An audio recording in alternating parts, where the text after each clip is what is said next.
Weeks after the tragic crash of Air India flight AI-171 that killed all crew members on flight, the preliminary report by the Aircraft Accident Investigation Bureau has led to some backlash, particularly from Pilots Association, who have warned against the presumption of guilt when it comes to pilots. Now, the report notes that the plane's fuel control switches were moved to cut-off position within seconds of takeoff, which some experts have suggested a manual shutdown of both engines. Now, India's top pilots associations have slammed such theories as reckless insinuations lacking factual basis. The Indian Commercial Pilots Association, ICPA, and International Pilots Unions have also demanded restraint and highlighted the absence of critical evidence, particularly when it comes to the cockpit voice recorder transcript. They argue that drawing conclusions before technical faults or other scenarios are ruled out, and that's unfair and potentially stigmatizing.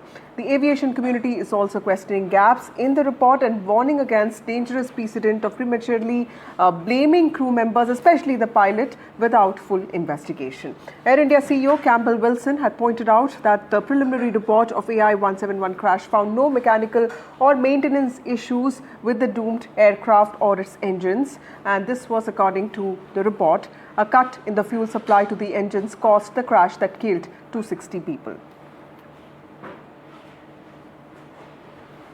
To be very careful on what you're saying.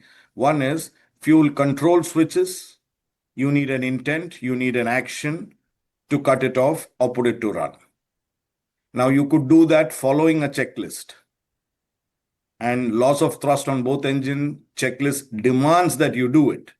Now, if you're talking of the fuel shut-off valves, this is completely another thing, and the FADEC has the authority over those valves.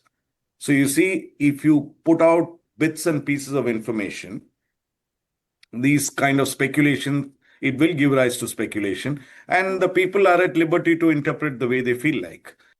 Pilot suicide has happened earlier. It's not something new. The Germanwings was the latest, where before that there was an Egypt Air accident. And that does not mean that, you can blame all the pilots for or start checking each one of them. And mental health is not something that can be readily identified. Now, if you just leave doctors loose on the pilots, half of them will turn out to be, because the markers are not very objective. So I don't believe that we should go down that track, because firstly, you are assuming that the pilot had mental health issues, which may or may not be correct. So we have a panel of experts with us. Captain Saurabh Bhattagar, who's a former senior captain for Indigo. We also have Devesh Agarwal, who's an aviation expert. Thank you both of you for joining us. But first, let's also go across to my colleague Tanushka, who's been tracking this case very closely. Tanushka, tell us, what is the latest from the Pilots Association? What kind of loopholes or what kind of gaps have they pointed out when it comes to the report that was released recently? What we are understanding from the Pilots Association of India at this point, as we just heard Captain Sam Thomas also speak. I spoke with him earlier in the day today, and what the Pilots Association at large is demanding at this point is a judicial intervention. Now, what they're maintaining is that they will have to, of course, look within their own bodies as well to see whether they can file a petition themselves or not. But they are asking for a judicial intervention into the probe. Now, why is that? Because they believe that the preliminary report that has come in from the Aircraft Accident Investigation Bureau is not substantial. They believe that the report lacks transparency, and they want, this is also part of their demand, that there should be at least one, some line pilots within the investigation, within the probe committee themselves, at least as observers, if not as anything else. So this is also part of their demand, and that they also believe that the report is very one-lined, or the narrative leads towards pointing towards the guilt of pilots. As we also heard Captain Sam Thomas just speak about, this whole narrative about pilot suicide. This is again something that is a major speculation that is happening, and he says that, you know, mental health is a real concern and these sort of issues cannot just be assumed in this manner.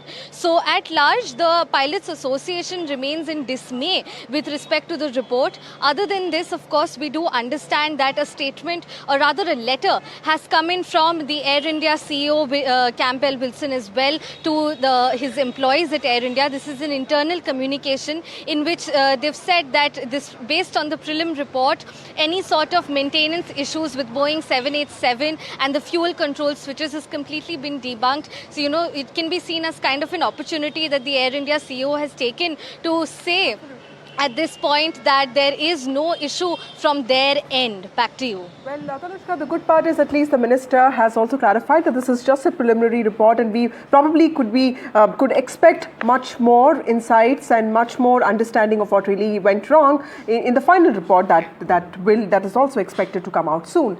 But Mr. Agarwal, how do you look at the pilot's body raising specific objections here, specifically when it comes to presumption of pilots' guilt, and also the fact that they are asking for legal intervention? They are saying that it's important to have judicial probe into this investigation. How do you look at these demands? Good evening, Vasudha. Thank you for having me.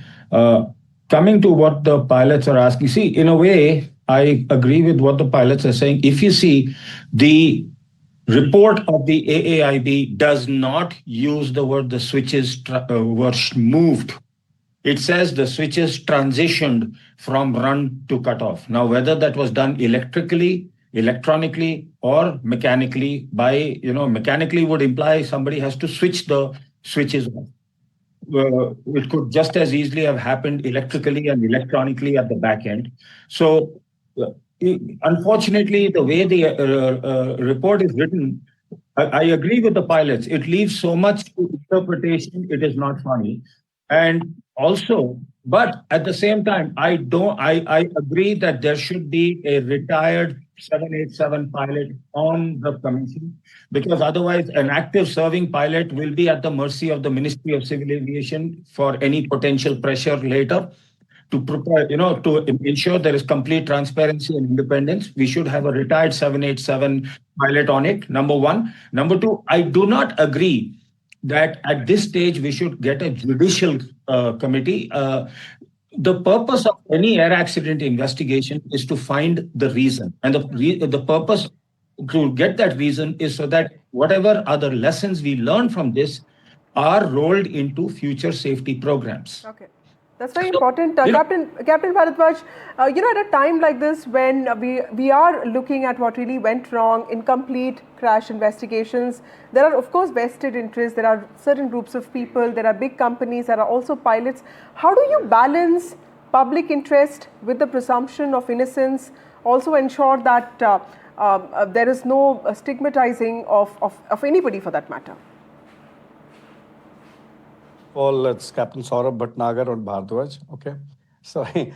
And secondly is I don't know what is gone wrong with the public and everyone. First of all, leaking of this report 2 days prior on the 8th of July, Air Current, the publication, the online publication of US, had already published the report that the Air India probe is going towards the fuel control switches. Then the Wall Street Journal came a day before. So that means the Western media was already knowing about it, that this is the way it is going. Now, coming to the actual investigation, what Mr. Devesh is saying, absolutely correct. It is the interpretation people are taking right at the beginning when the report has been released on the late Saturday night, that yes, it is the manually it would have been the fuel cutoff switch would have been moved. The very fact that the mentioning of fuel cutoff switch, which everybody knows cannot be moved automatically or by some other person or by some way of software or something, it has to be manually moved. But that doesn't mean that the manual movement will only create the electronic signal or the signal to the fuel shut-off valve via the FedEx. It can be done through the erroneous signal as well. So now that's one thing, and that's one thing people are all ruling out, that why everybody is moving towards that line of that, yes, it has to be a pilot's fault.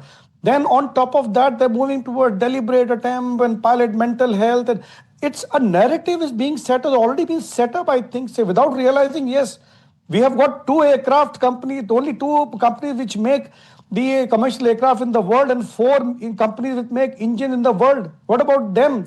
If something happens, if you say that mechanical or something problem or recommendation from AAIB, they have to ground the complete fleet all across the globe to check that, because it's an international body, AAIB, which sends report to ICA also. So that means that obviously the stakes are high.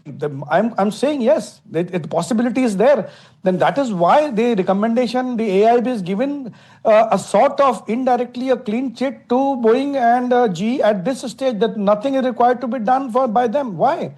Where is the angle of mechanic or the electronic thing of or the software glitch in that? Because at end of the day, it is the signal which is operating. Right, Devesh Agarwal, another point of contention is also the cockpit voice recorder transcript, and we heard Captain Sam Thomas also talk about bits and pieces of information, bits and pieces of conversation between pilots.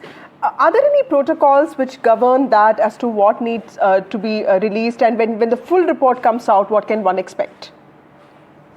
See, normally in a full report, the entire CVR transcript is released. The thing is, this particular flight has lasted about 32 seconds. You're trying to tell me that they could not decode 32 seconds worth of voice and transcribe it? Please, we have, that is something that if they had published the complete CVR instead of just mentioning something, and that too they're saying a pilot told the other and the other pilot responded. Are you trying to tell me you cannot identify the voice of the pilots? And I fully agree with Captain Saab that we have tremendous forces at play, and it walks around the issue of liability. Right now, the liability per passenger is 1.8 crores. The moment somebody is found at fault, that liability suddenly becomes unlimited. And you have many UK citizens who will file cases in UK courts. So it is also, as there are forces at play, that I definitely feel the AAIB should, going forward, be far more transparent. They need to involve pilots. They need to involve certain people from the public, maybe even a member of the media, so that there is sort of a kind of a transparency watchdog that is sitting on top or within the community.